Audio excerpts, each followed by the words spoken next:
Hello and welcome back to another YouTube video. So this is highly requested because I've gone through my own fitness journey and I've learned so much in the past couple of years that I wish I knew before I started. And the biggest thing that has really helped me is gaining muscle. So I wanted to talk about in this video the most effective ways to gain muscle, maintain it, in order to achieve a more toned or lean look if that's what you're going for. Obviously, quick disclaimer, working out should be more so for your health than overall appearance, but I understand the need and want to look better or feel confident in your own skin. Hence, I'm making this video for that purpose. I've learned for myself that it's so important to use different strength building techniques in order to cause hypertrophy, which is the breaking down of muscle in order to rebuild it. So the first thing I want to emphasize is the importance of strength and resistance training. And there's many ways you can do this. The main one is working a muscle until failure, which you can do using max reps, drop sets, and of course like doing multiple sets in order to really fatigue the muscle. And I'll talk about how you can customize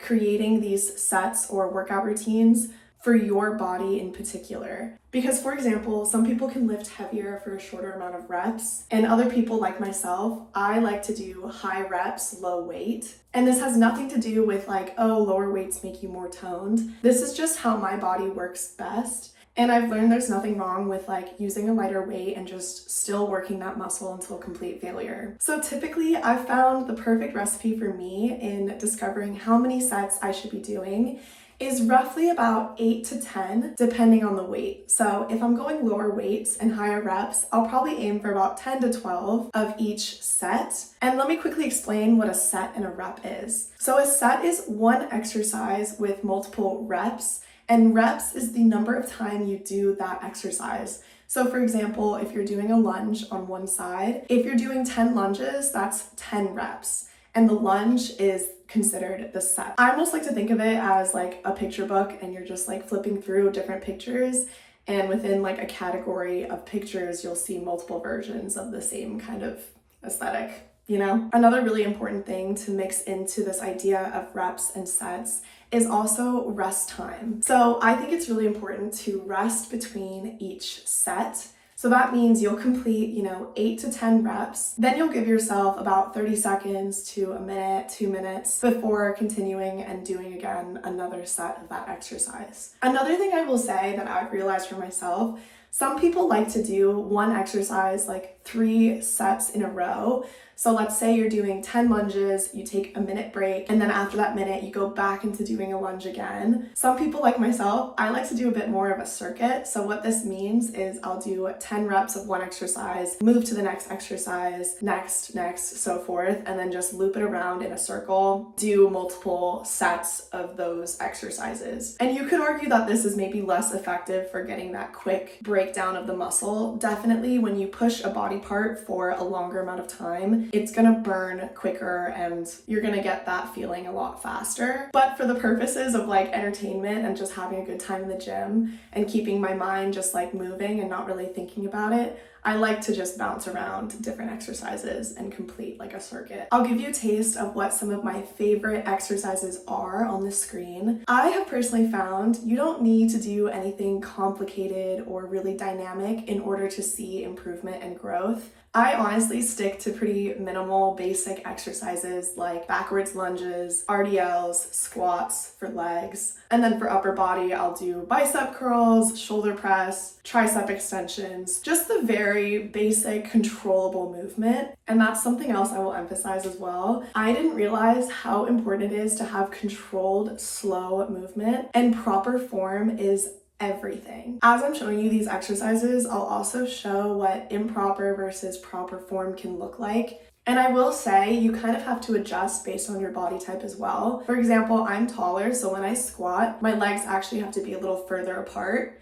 And that's just because like the length of my quad is longer than someone else's. And with proper form in mind, another really important thing to remember is resting and muscle recovery. So what are the best ways you can implement muscle recovery?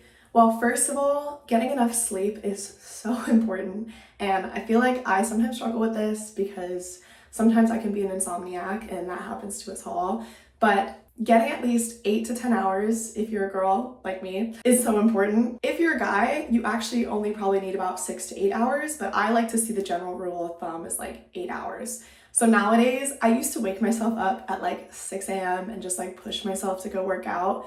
Nowadays, I'll actually just let my body sleep as much as it can or as much as it wants to, and then I'll go and do a workout. Other ways you can have really great muscle recovery is doing Epsom salt baths, cold plunges, although don't do a cold plunge after a workout. I've heard it's actually better to do it before or like the next day. Of course, getting a massage, but like who can afford that? I can't afford a massage, so maybe have someone else massage you. Also, making sure you're eating right, getting enough protein, getting enough carbs, healthy fats. I will show on the screen what a typically balanced plate can look like. Also, potassium can really help with muscle recovery. That means like bananas and other foods that I'm listing here on the screen. And as we're already going into that topic, let's talk about nutrition for muscle growth and recovery. So protein is so essential in order to build that muscle. As a woman, I used to think, oh, like I shouldn't eat meat. Like there's this huge trend of going vegan, and I thought, oh, I don't need to eat protein in order to like see results. I was wrong. I feel like the more protein I ate, the more improvement I saw and the more toned I felt. And I'm not saying you should go for like a fully carnivore diet. I don't think that's the solution either, but definitely eating more protein helps so much more than you think it would. Also, funny enough, I know we love to demonize carbs, but carbs are your body's preferred source of energy, and especially having like a carb heavy meal before a workout can actually push you to work out harder and more. That's kind of why you hear this idea of like swimmers or athletes doing carbo loading. It actually really, really helps. And whenever I've done it before a run, I like run the best and fastest I've ever ran. So, and then what are some common mistakes? I have made so many mistakes in my workout journey. And the first one I can think of off the top of my head is not eating enough. So of course we hear you have to be in a caloric deficit in order to tone up or lose fat, and that is true, but the caloric deficit should actually only be about 100 to 200, 250 calories less than what you normally eat. So I think the biggest mistake I made was trying to like cut out a lot of foods from my diet really quickly, or I would like skip a meal. In reality, that makes you feel more fatigued and can actually cause you to lose muscle, because a lot of people don't know this, but when you're losing weight, the first thing your body cuts on is actually muscle and not fat. But if you're eating enough protein, then you're able to maintain some of that, not all of it, but some of that muscle. And I'll show a study here that shows people who were losing weight who didn't eat protein versus the ones who made sure to eat enough. And you can see that the muscle loss during weight loss was significantly less. Another common mistake is this all or nothing mindset, thinking I have to go work out every single day, otherwise I'm not going to see any improvement. That is not the case at all. And actually there's some studies that show people who only work out between 2 to 3, 4 times a week actually see more improvement than ones who are trying to go every single day. And that's another common mistake or idea, is that if you're not feeling sore, you're not making any improvement.